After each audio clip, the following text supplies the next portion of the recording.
Le Mexique a tout pour plaire. Des plages de sable blanc, des forêts tropicales, une diversité de paysages. Et le pays sert de refuge à de nombreuses espèces en voie d'extinction.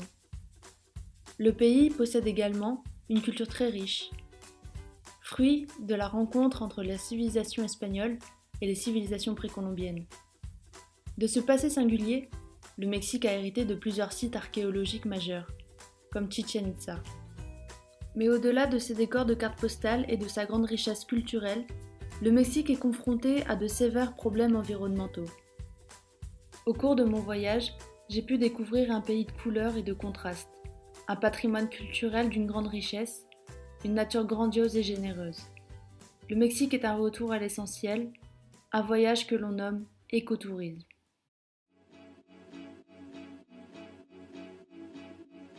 Première étape de mon voyage, je me suis arrêtée à Campeche. J'ai retrouvé mon ami Ali et son copain Manuel.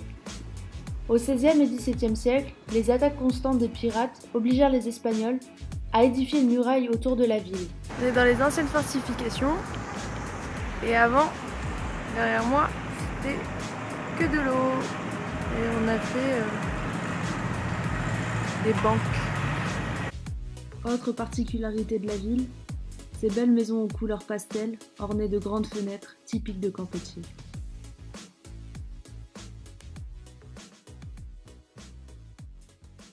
Deuxième étape de mon voyage, Chichén Itzá. C'est l'une des plus vastes et des plus belles zones archéologiques de toute la péninsule du Yucatán. Hola gente, estamos en Chichén Itzá, patrimoine des Yucatao, donc le peuple Yucatan. Alors si vous ne le savez pas, le Mexique en 2007 est le premier pays à avoir investi dans l'écotourisme, ce qui permet de voir ses vestiges. Mais je suis pas sûre que tout le monde le respecte parce que j'ai quand même vu 2 bouteilles d'eau, etc. par terre. Les gens n'ont aucun respect. Donc les gars, faites attention juste pour voir ces merveilles. Faut savoir aussi que genre il y a les jaguars venaient à disparaître. Du coup, à Calakmul, la plus grande réserve du Mexique, qui représente 4% de l'oxygène du monde, retient des jaguars, des pumas, des singes.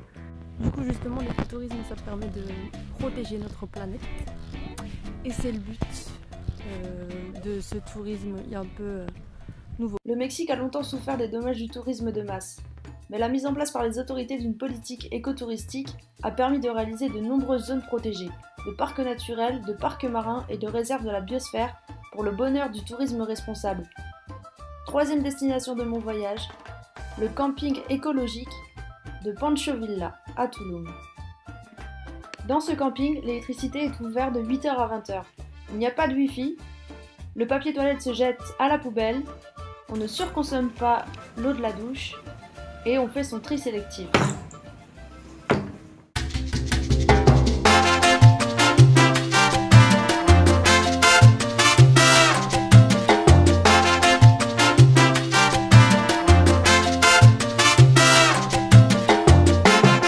Buenas tardes amigos, amigas and everything.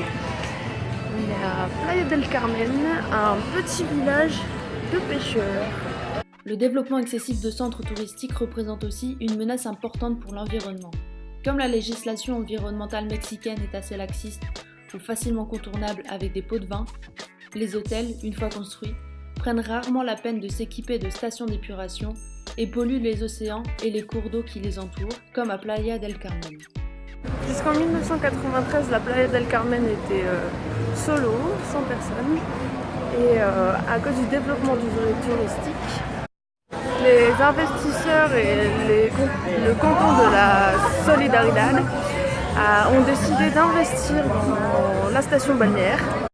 Du coup aujourd'hui c'est 180 hôtels pour 24 200 chambres, quelque chose comme ça. Et de 1993 à aujourd'hui 2017, on est passé de 5000 habitants à 173 000. Il faut savoir aussi que chaque bout de terre ici au Mexique appartient aux Mexicains, sauf qu'à Playa del Carmen, le gouvernement mexicain a donc donné des parties de terre à des particuliers américains. Il n'existe pas de définition précise à l'écotourisme, mais l'important n'est pas la destination, c'est le voyage. C'est aussi de contribuer chacun au respect du patrimoine de toutes les civilisations, de ne pas cueillir les plantes, de respecter le balisage des chemins pour ne pas abîmer la flore, et d'observer les animaux à distance. Si l'écotourisme au Mexique vous tente, vous pouvez consulter des sites spécialisés comme Mexico ou découvrir l'écotourisme en Irlande, en Espagne ou encore dans d'autres pays européens.